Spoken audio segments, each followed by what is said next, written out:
அன்பு மாணவர்களே, உங்கள் அனைவருக்கும் என் வணக்கம். இன்று நாம் பார்க்க இருப்பது 6ஆம் வகுப்பில் 2வது பருவத்தில் வருகின்ற இயல் 3இல் உள்ள கவிதை பேழை என்னும் தலைப்பில் உள்ள நானிலம் படைத்தவன் என்னும் தலைப்பில் உள்ள முடியரசனார் அவர்களுடைய கவிதையை பார்க்க இருக்கிறோம். நிலம் படைத்தவன்னா என்ன? 4 கூட்டல் நிலம், அதுதான் நிலம். குறிஞ்சி, முல்லை, மருதம், நெய்தல், இந்த 4 நிலம் தான். ஐவகை நிலம்னு சொல்லுவாங்க. அது பாலை.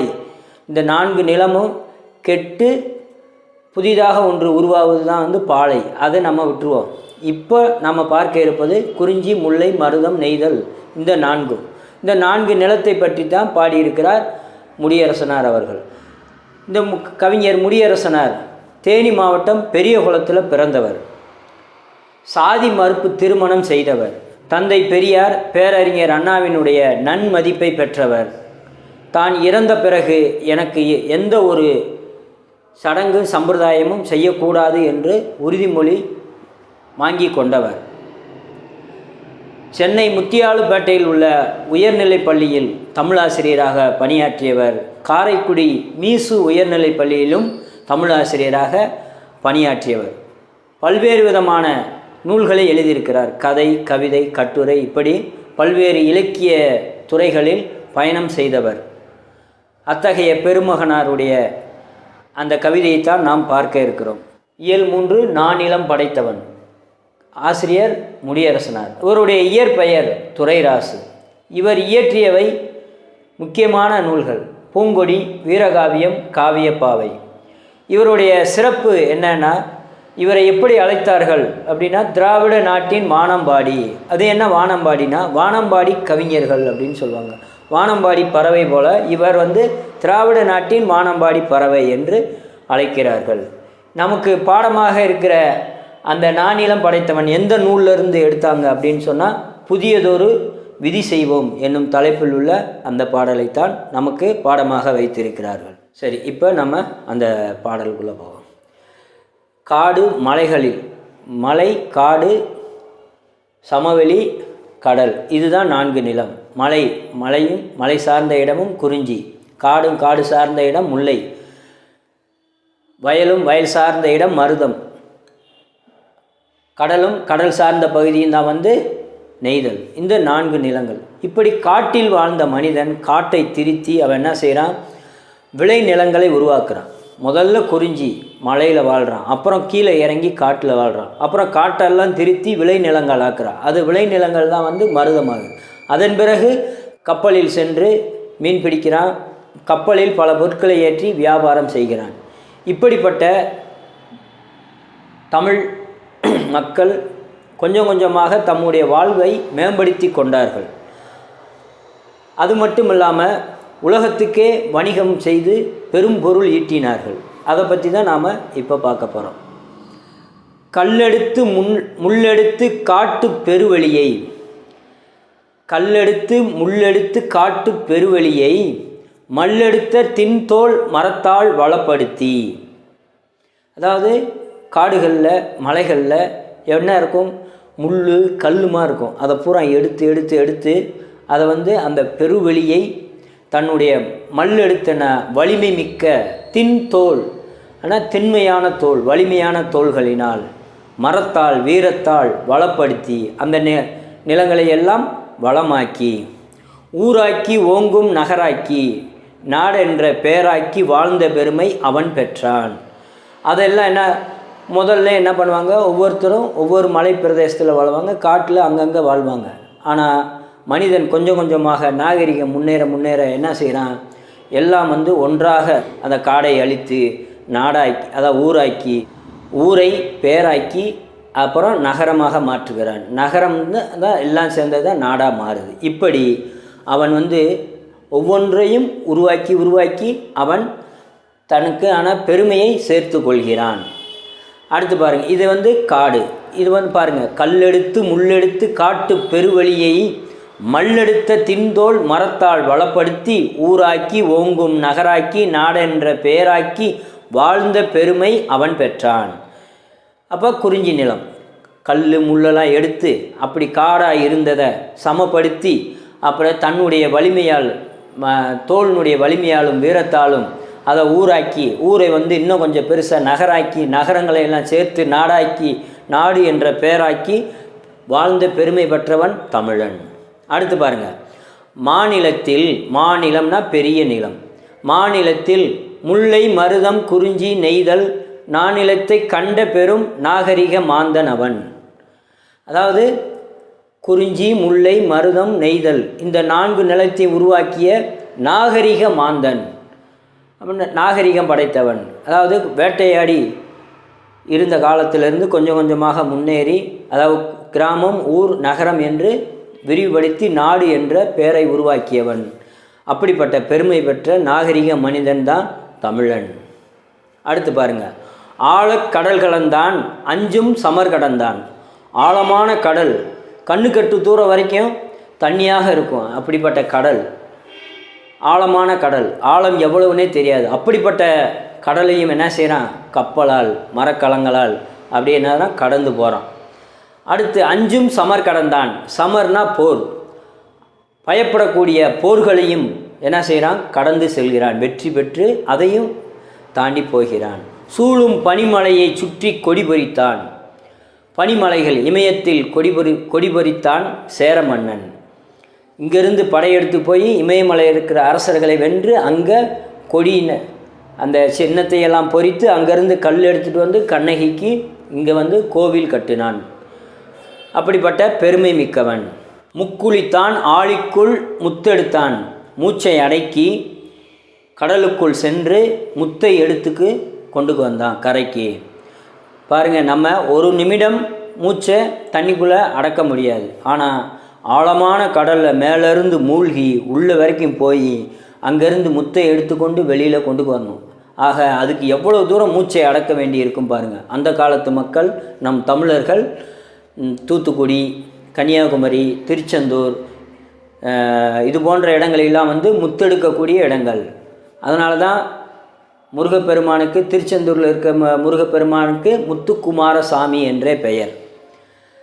அப்படி முத்து குளித்தான், ஆழிக்குள் முத்தெடுத்தான், தோணிக்குள் எக்களிப்பு மீதுர. தோணினா படகுன்னு அர்த்தம். அந்த தோணி, படகு, களம், கப்பலில் என்ன செய்கிறான், எக்களிப்பு மீதுர பெரும் மகிழ்ச்சியுடன் அது மேலே ஏலம் மிளகு முதல் பண்டங்கள் ஏற்றி பயன்தரும் நல்கும் வணிகத்தால். ஏலக்காய், மிளகு இது போன்ற பொருட்களையெல்லாம் கப்பலில் ஏற்றி கடல் கடந்து அரேபியாவாக இருக்கட்டும், ரோம் நகராக இருக்கட்டும், அதையும் தாண்டிய பல நாடுகளுக்கும் சென்று, கிரேக்கம்லாம் சென்று வியாபாரம் செய்தவன் யார், நம்முடைய தமிழன். கண்டங்கள் சுற்றி களமேறி வாழ்ந்தவன் தான். கண்டங்கள் எல்லாம் ஆசியா கண்டம், ஆப்பிரிக்கா கண்டம், அமெரிக்கா கண்டம், ஆஸ்திரேலியா கண்டம், இப்படி 7 கண்டங்கள் இருக்குது. இந்த 7 கண்டங்களையும் சுற்றியவன். அதில் எப்படி சுற்றினான்னா களம் ஏறி, களம்னா கப்பல், கப்பலில் ஏறி. அப்போல்லாம் வந்து எந்த ஒரு மின் மோட்டாரும் கிடையாது, மோட்டாரே கிடையாது. வெறும் துடுப்பு, பாய் மரம் இதை வச்சு தான் வந்து காற்று எந்த திசையில் அடிக்குதோ அந்த திசையை நோக்கியே பயணம் செய்யக்கூடியவன். அப்படி கண்டங்களையெல்லாம் சுற்றி வந்தவன். அஞ்சாமை மிக்கவன் தான். அவன் யாருக்கும் பயப்படவே மாட்டான். ஆனாலும் சான்றோர்கள் அஞ்சுவதை அஞ்சி, அதாவது பெரியவர்கள், வயதில் மூத்தவர்கள், நற்குணம் கொண்டவர்கள், அவர்கள்தான் வந்து சான்றோர்கள் என்று அழைப்பார்கள். அவர்களுடைய பாதையில் அஞ்சுவதற்கு அஞ்சி, அதாவது கொலை, களவு, காமம் இது போன்ற குற்றங்களை எல்லாம் நீக்கி பயப்பட வேண்டியதற்கு பயந்து அகற்றி விளக்கிடுவான். அதுபோல கெட்ட எண்ணங்களை எல்லாம் விளக்கி நல்வழியில் சென்றிடுவான். அவன்தான் நம்முடைய தமிழன். இதுதான் இந்த பாடலினுடைய பொருள். பாருங்கள், சுருக்கமாக இதனுடைய பாடலினுடைய பொருளை பாருங்கள். கல்லெடுத்து முள்ளெடுத்து அந்த காட்டையெல்லாம் அழித்து அதை சமநிலமாக்கி அதை வந்து விளைநிலமாக்கி வாழ்ந்தவன் மனிதன். அடுத்து குறிஞ்சி முல்லை மருதம் நெய்தல் இந்த 4 நிலத்தையும் ஒருங்கிணைத்து நாடான்றவன், நாகரிகம் பெற்றவன், நம்முடைய தமிழன். அது மட்டும் இல்லை, கடல் கடந்து அதில் வந்து ஆழக்கடலில் மூழ்கி முத்தெடுத்தவன். அதுக்கடுத்து கப்பலில் ஏறி ஏலக்காய் மிளகு போன்ற பொருட்களை எல்லாம் ஏற்றி சென்று வாணிகம் செய்தவன். போருக்கு பயப்படாதவன், கண்டங்களை எல்லாம் சுற்றியவன், எதற்கும் அஞ்சாதவன். ஆனாலும் அவன் சான்றோர்கள் சொன்ன அந்த வழியில் பயப்பட வேண்டியதுக்கு பயந்து வாழ்ந்து தங்களுடைய வாழ்க்கை முறையை நாகரிகத்தை வளர்த்தவன் தான் தமிழன். இதுதான் வந்து முடியரசனாருடைய கருத்து. இதில் சொல்லும் பொருளும் பாருங்கள். மல்லெடுத்த அப்படின்னா வலிமை பெற்ற, சமர்னா போர், நல்கும்னா தரும், கழனி அப்படின்னா வயல், மரம்னா வீரம், எக்களிப்பு அப்படின்னா பெருமகிழ்ச்சி, களம் கப்பல், ஆழி அப்படின்னா கடல். இதில் எப்படியெல்லாம் வினாக்கள் கேட்பானுங்க பாருங்கள். 4 நிலங்கள் என்பன யாவை? என்னென்னது? குறிஞ்சி, முல்லை, மருதம், நெய்தல். இதுதான் 4 நிலம். தமிழன் எதற்கு அஞ்சினான்? தவறு செய்வதற்கு அஞ்சினான். தமிழன் எதற்காக கண்டங்களை சுற்றி வந்தான்? வாணிகம் செய்வதற்காக. எதில் சுற்றினான்? கப்பலில் சுற்றி வந்தான். இப்படித்தான் கேள்விகள் கேட்பாங்க. அடுத்து பாருங்கள், சரியான விடையை தேர்ந்தெடுத்து எழுதுக. 1 மதிப்பெண்ணு பாருங்கள். போர்க்களத்தில் வெளிப்படும் குணம் என்னென்னதுன்னு கேட்டிருக்காங்க. மகிழ்ச்சியா, துன்பமா, வீரமா, அழுகையா? வீரம், அதுதான் சரியான விடை. கல்லெடுத்து என்னும் சொல்லை பிரித்து எழுத கிடைப்பது கல் கூட்டல் எடுத்து, அதுதான் சரியான விடை. கல் கூட்டல் எடுத்து. அடுத்து பாருங்கள், நானிலம் அந்த சொல்லை எப்படி பிரிக்கலான்னு சொன்னேன். 4 கூட்டல் நிலம், அதுதான் சரியான விடை. நாடு கூட்டல் என்ற, நாடென்ற, அதுதான் சரியான விடை. களம் கூட்டல் ஏரி, இதை சேர்த்து எழுத கிடைப்பது எது? களமேரி. அடுத்து பாருங்கள், சொற்றொடரில் அமைத்து எழுதுக. மாநிலம், மாநிலத்தில் தமிழர்கள் நாகரிகத்தோடு வாழ்ந்தார்கள் அப்படின்னு அந்த சொற்றொடரில் அமைத்து எழுதலாம். கடல். அடுத்து, தமிழன் வியாபாரத்திற்காக கப்பலில் கடல் கடந்து சென்றான். பண்டங்கள், கப்பலில் பண்டங்களை ஏற்றி சென்றான். எதுகை சொற்களை எடுத்து எழுதுகன்னு சொல்லியிருக்காங்க. எதுகைனா ஒரு செய்யுளில் வந்து 2வது எழுத்துலாம் ஒரே மாதிரி வந்தால் அது வந்து எதுகை. அடுத்து மோனை அப்படின்னா ஒரு வரியில் முதல் எழுத்துக்கள் எல்லாம் ஒன்று போல வந்தால் அது வந்து மோனை. இப்போ பாருங்கள், எதுகை சொற்களை பாருங்கள். கல்லெடுத்த, மல்லெடுத்த. இதில் 2வது எழுத்து பாருங்கள், இல் இரண்டுமே ஒரே போல் வருது. 2ஆம் எழுத்து ஒன்று போல் வருது. அதனால் இது வந்து எதுகை சொற்கள். அடுத்து பாருங்கள், கடைசி 2 வரியை பாருங்கள். அஞ்சாமை, அஞ்சுவதை. முதல் எழுத்து ஒன்று போல் வருது. அதனால் முதல் எழுத்துக்கள் ஒன்று போல் வந்தால் அது வந்து மோனை. அப்போ அஞ்சாமை, அஞ்சுவது, ஆ. இதுதான் வந்து மோனை சொற்கள்.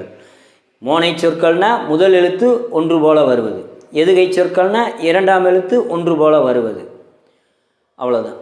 அன்பு மாணவர்களே, கவிஞர் முடியரசனாரினுடைய நானிலம் படைத்தவன் என்னும் பாடலில் வரக்கூடிய கருத்துக்களை எல்லாம் பார்த்தோம். மாணவர்களே, நன்கு படித்து நல்ல மதிப்பெண் பெறுங்கள். நம்ம சேனலுக்கு புதிதாக வந்திருக்கிறவங்க நம்ம சேனலை சப்ஸ்கிரைப் பண்ணுங்கள், லைக் பண்ணுங்கள், உங்கள் நண்பர்களுக்கும் அதை வந்து ஷேர் பண்ணுங்கள். உங்களுடைய கமெண்ட்டுகளை கமெண்ட் பாக்ஸில் பதிவு பண்ணுங்கள். மிக்க நன்றி.